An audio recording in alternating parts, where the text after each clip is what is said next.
I'm Mary Berry and I'm going to show you the key to perfection to make my fish pie with crushed potato topping. And they're all in my new book, Mary Berry Cooks the Perfect. This is not the full recipe, but it gives you the keys to perfection. It goes over where you might go wrong and gives you lots of hints and tips during the recipe. So to start with, I've got those leeks on the new hob, and I've been softening them now for a few moments,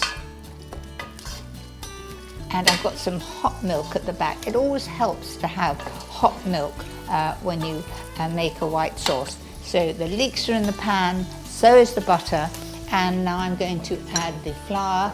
Just sprinkle that in on top of the butter. So in fact, I'm making a roux with leeks in.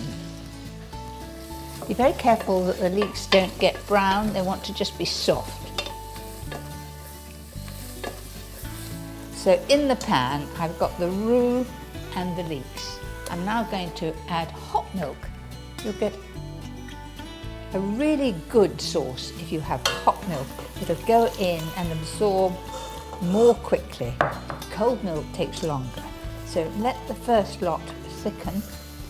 The pan's very hot, the leeks are hot, and the roux is hot. And immediately that will begin to thicken. You see?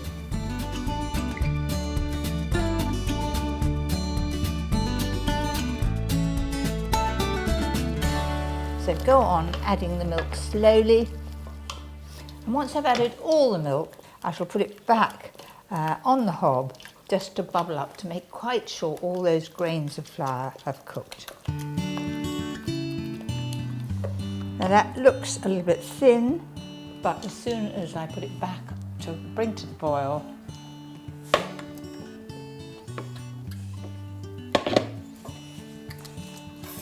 essential that you keep stirring this, otherwise it will catch on the bottom. I'm going right into the corners and take that off the heat.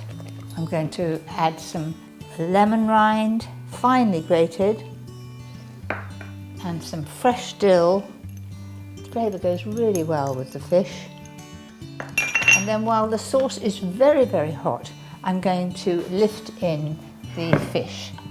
So I've got two kinds of fish here. This is hake. It could be sustainable cod, and in some salmon. All without any skin. Give that a good stir. I'm going to season that with pepper and salt. And to start the fish cooking, I'm just going to 3 minutes on the hob, stirring gently. Now the sauce may seem a little bit thick when you look at it at this stage, but remember, the juices from the fish are going to come out in the sauce and it will make it slightly more runny. So I have greased the dish. That makes it much easier to clean. And so tip all that into the dish, and then we'll put some spinach on top. So there it is in the dish. Leave it to cool a little because it'll give it a firmer base to put the spinach on and the crushed potato.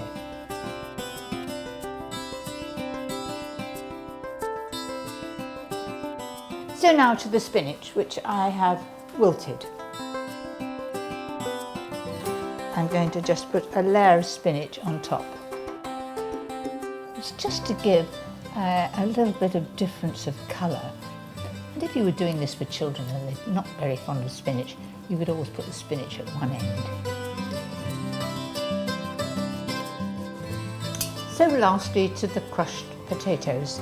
So there they are, they've been cooked until they're just done. All the water's been drained, and I'm going to crush them with a fork. And when I say crush them, it definitely isn't mashing them. It's just breaking them up with a fork, and then you just drizzle a little bit of olive oil over them. Now the olive oil adds to the flavour, and of course it helps them to be nice crispy brown on top. Just really to your liking.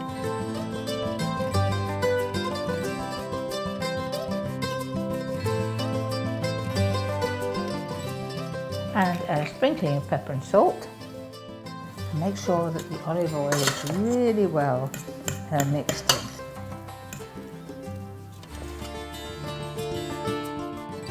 That has cooled, so you can tip them onto the top there and just spread them over.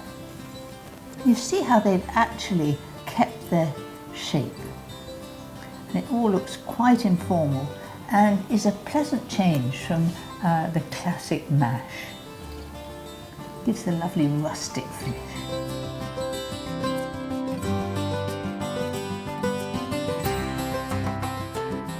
So just distribute that all over the top. Don't pat and pack it down.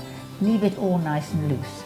And that'll take about 40 minutes at 200 degrees conventional. That's a 180 fan, and it'll take about 40 minutes. So there you have it, my tips on how to make the perfect fish pie with crushed potato topping.